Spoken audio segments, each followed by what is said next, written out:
So we're in world history and we're on chapter 15 and we're going to be talking about post-reformation Europe. What was the Reformation? We talked about that. Is basically the reforming of the Roman Catholic Church in a way. Martin Luther, the date of Martin Luther in 1517, where he nailed his 95 Theses to the church door, was the day that the Reformation officially began, although it began before that. So here we have basically someone under persecution being burned. Play the man, Master Ridley. We shall this day light such a candle by God's grace in England as I trust never be put out. That was Hugh Latimer to Nicholas Ridley as they were burned at the stake. During this time, there was much persecution of those called Protestants that were protesting the Romanism that had gone on 4 centuries. Germany responds first. Okay, in Germany, what happened? We have them all standing besides Martin Luther, but now the peasants are reading the Bible and the peasants are getting saved. Many peasants were converted by salvation message, and Luther's reform offered the peasants freedom from religious rule of Rome, and spiritual freedom gave them hope of a better life. Hope was that the preaching of the truth would change lives and influence feudal lords to treat the peasants more justly. So they were thinking, now with Christianity coming and people getting saved, things should look different. And they all were looking to Martin Luther as their deliverer. So what's going to happen next? Peasants and Luther.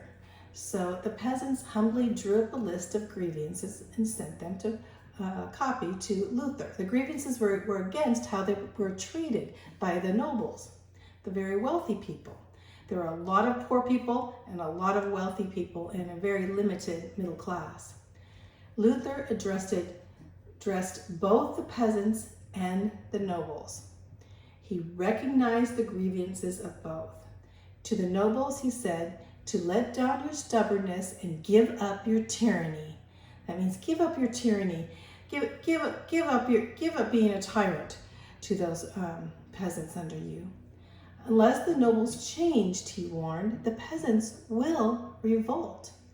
And indeed, they did revolt. He knew this because of man's nature. Luther realized that people would not be able to restrain themselves if injustices continued. He knew if they were continually being treated terribly, something would happen. Luther advised patience to the peasants, that violence and revenge only would make matters worse, and it also would bring a lot of disorder and more tyranny to come.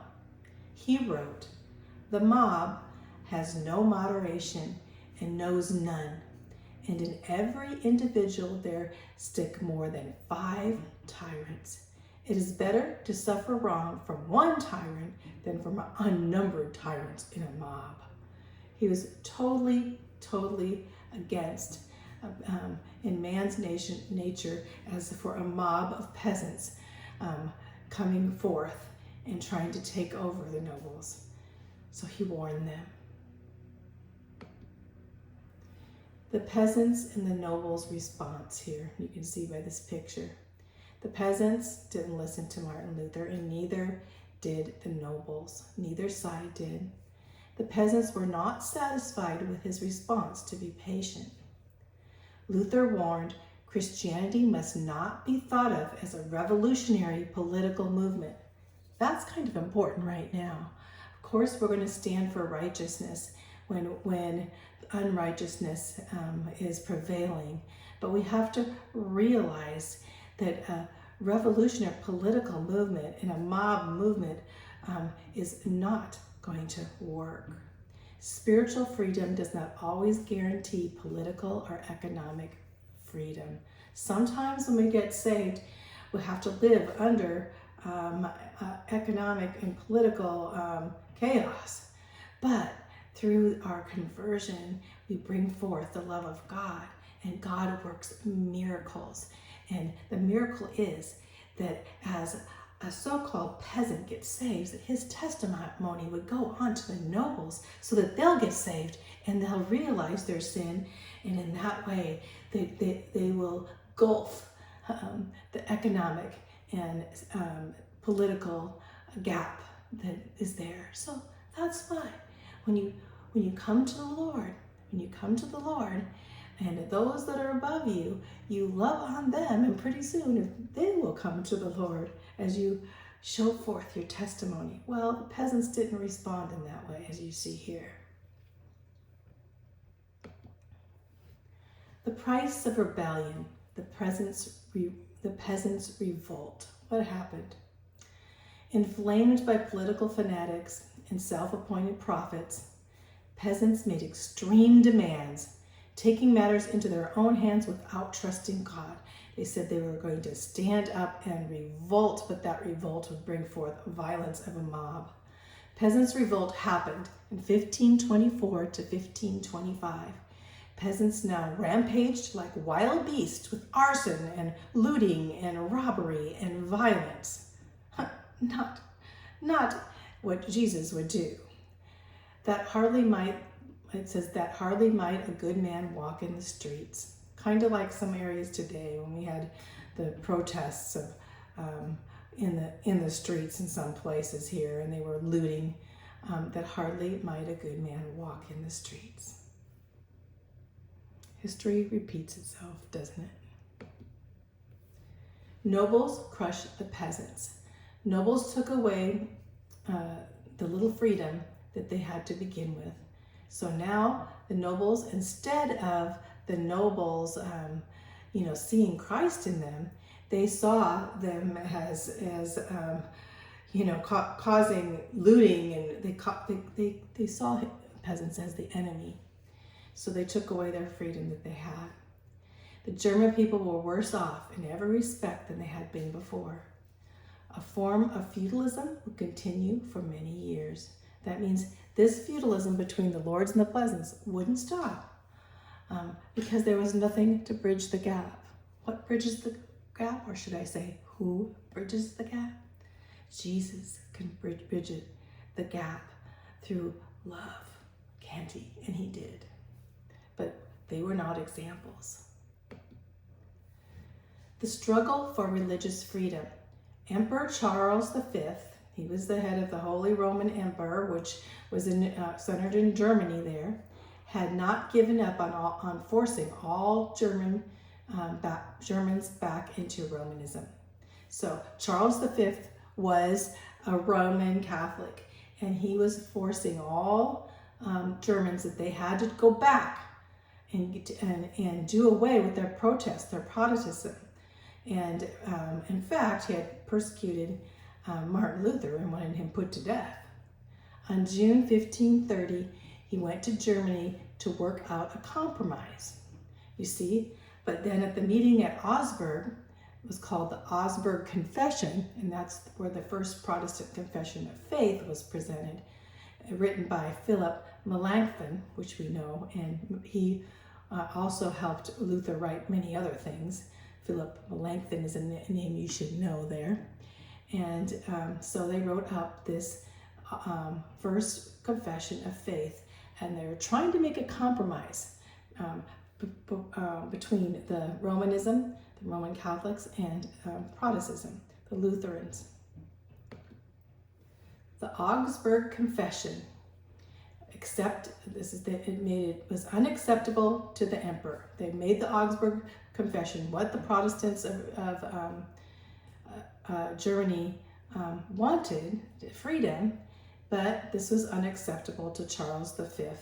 And he gave the Lutherans until April 1531 to return to the Roman Catholic Church or face war.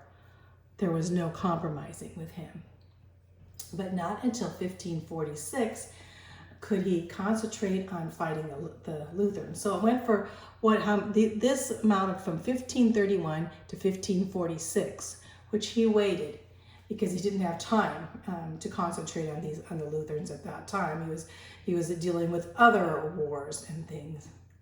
But neither side could gain victory.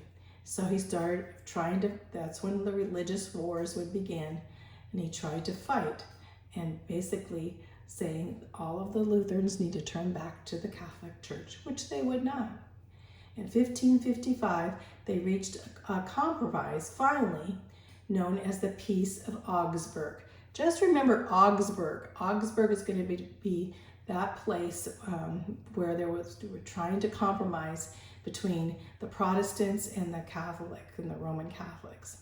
So, and the Augsburg Confession started, way back in 1531, but now we're cleared, 20-some years later, we have the Peace of Augsburg. The Peace of Augsburg, what was it? Well, it gave official approval to territorial state-established church in Germany. So it said, yes, we'll have certain territories that can be Catholic and certain territories that can be Protestant. And so this was kind of a bad deal, and you'll see why. Because each prince would decide, that was the head of that territory, which religion they wanted to be. And he'd make everyone in that whole district be that religion. Only Lutheran religion and the Roman Catholic religion would be permitted. That means all of the Calvinists and later on the Anabaptists and a lot of other Christians and Jewish people would not be permitted. And so now the people in that district would have to follow or move to another district. So if you wanted to be a certain religion, you better go to the district where your religion would be allowed, and there would only be 2 religions allowed. This mixed the church and the state, producing a cold, formal Protestant churches. This is pretty important because once you bring in people and make them be your religion and say you have to be your religion, whether it be Islam or whether it be Christianity, and you make them, are they really transformed in their hearts? When I think of Catholicism, and Islam, you think of a distorted church and false doctrine. But when you know the true and living God, you don't need to force people into your church. You don't need to force people into believing, because you can't, can you? You can't force people. You have to win them, and win them indeed by your testimony and the love of God, where they are truly born again. So now you'd have a lot of churches, whether they be Protestants or not, being forced to be Protestants, would cause a cold, formal, dead church spiritually. Okay, you get that? Pretty important. Church membership depended on birth rather than choice. If you were born in a certain city, then you had to be Catholic. If you were born in a certain city, then you had to be Protestant. There was no change of heart anymore. This caused the spirit of the Reformation to fade away in Germany, because now people were forced to be Christians. And a force never works. Only through the true and living God and by the spirit of the transformation of a heart of love. Being born of the Spirit, born again, salvation. They would now just have, I'm a Protestant because I was born a Protestant, pretty sad.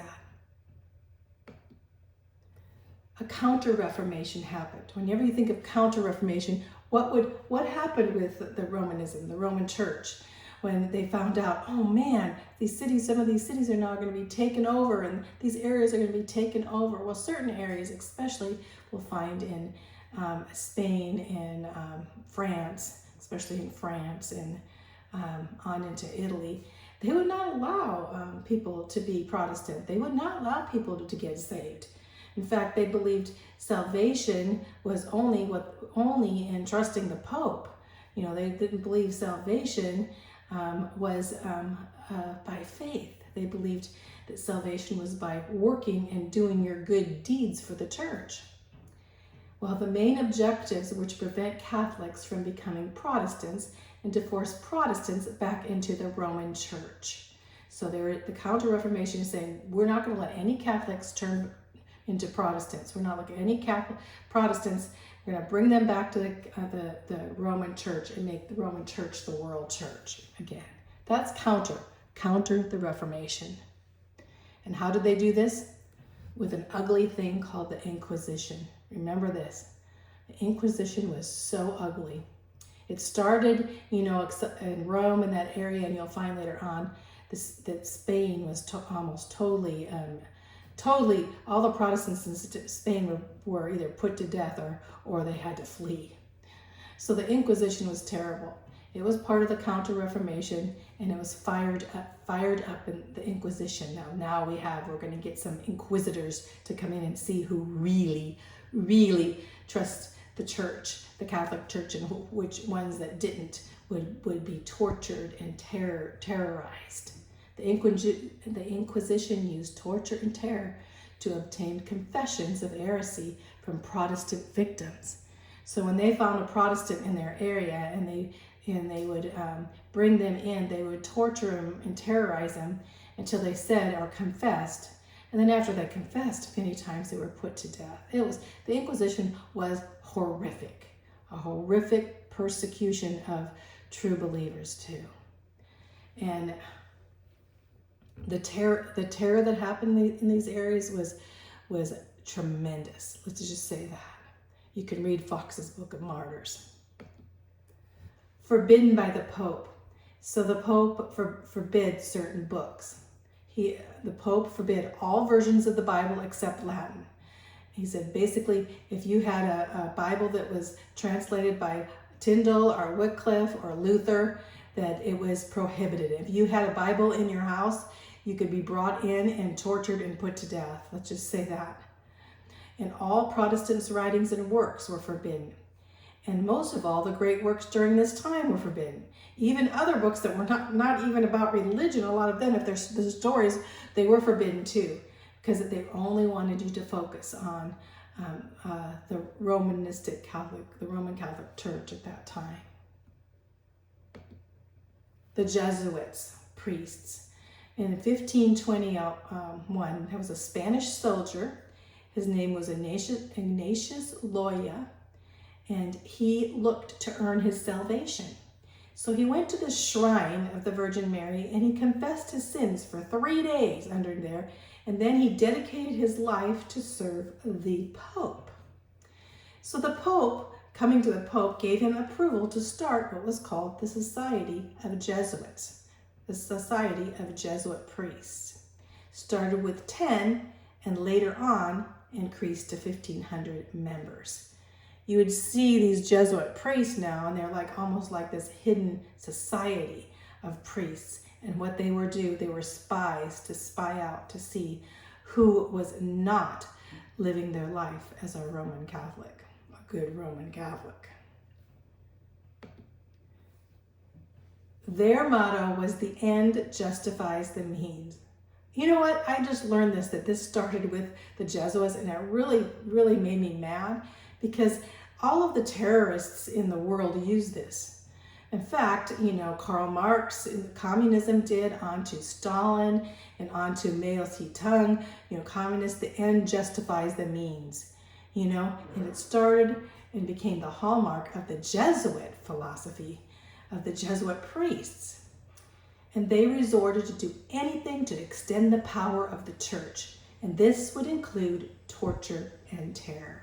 This picture, this ugly picture with the priest, torturing someone to see if they didn't obey the Catholic religion, or the Romanist. I call it Romanist at that time, under the Pope.